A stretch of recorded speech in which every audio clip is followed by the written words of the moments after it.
So I spent my entire weekend basically failing to build this flat pack bookshelf because I decided I didn't need the Oh instructions. no, classic. How did that go? Just pure chaotic trial and error. I mean, it's still wobbly, Yeah. but it actually perfectly sets up our deep dive today into something called the genesis of ineffable intelligence, which is the Superlearner Manifesto. Yeah, it's a massive departure from the industry consensus.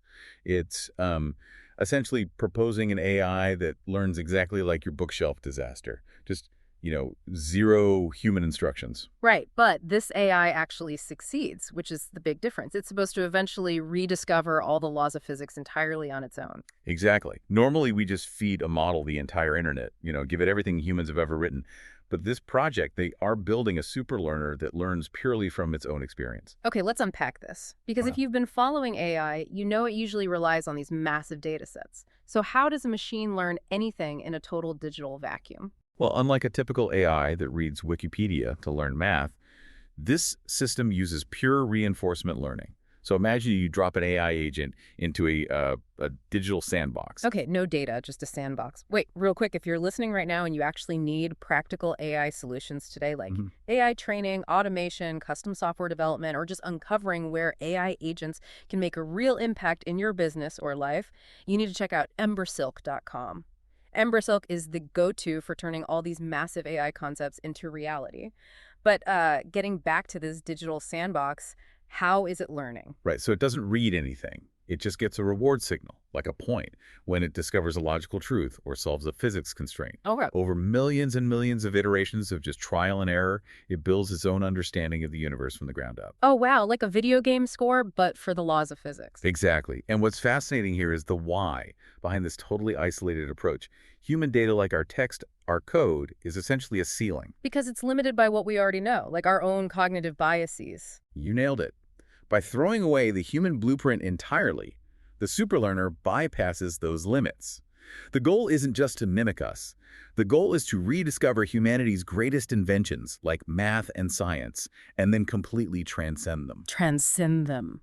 Which brings us to the manifesto's wildest claim. If you read through it, you'll stop dead in your tracks here because they genuinely believe this breakthrough will be comparable to Darwin's law of evolution. It really is a Darwinian ambition. Yeah. They believe the exact same foundational learning mechanism scales from basic motor control all the way up to profound general intelligence. It's like forging a single master key for the entire universe.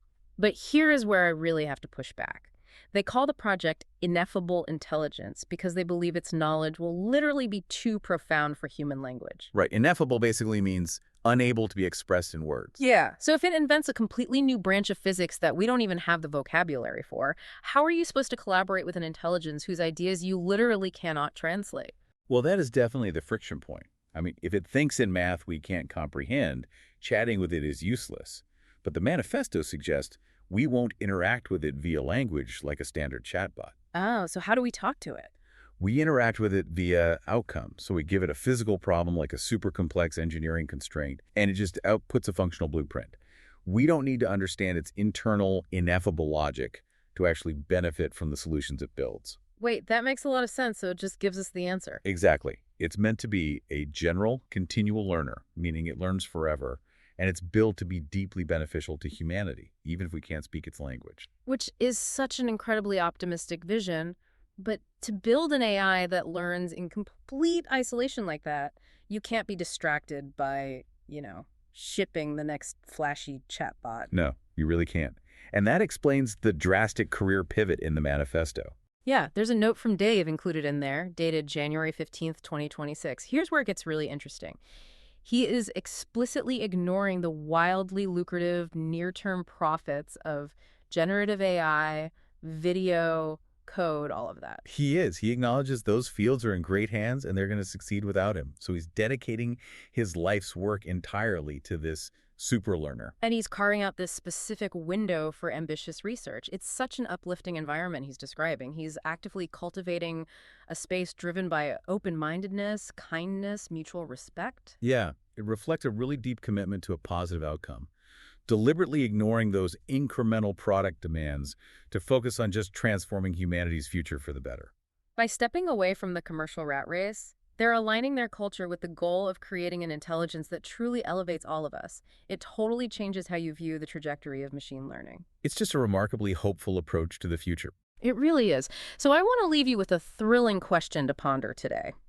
If a superlearner rediscovers all human knowledge from scratch and then completely transcends it, what is the very first entirely new concept it will invent that humanity has never even dreamed of? Wow, the first truly ineffable idea. This is a fascinating prospect to think about. It is so exciting. Well, if you enjoyed this deep dive, please subscribe to the show. Hey, leave us a 5-star review if you can. It really does help get the word out. Thanks for tuning in.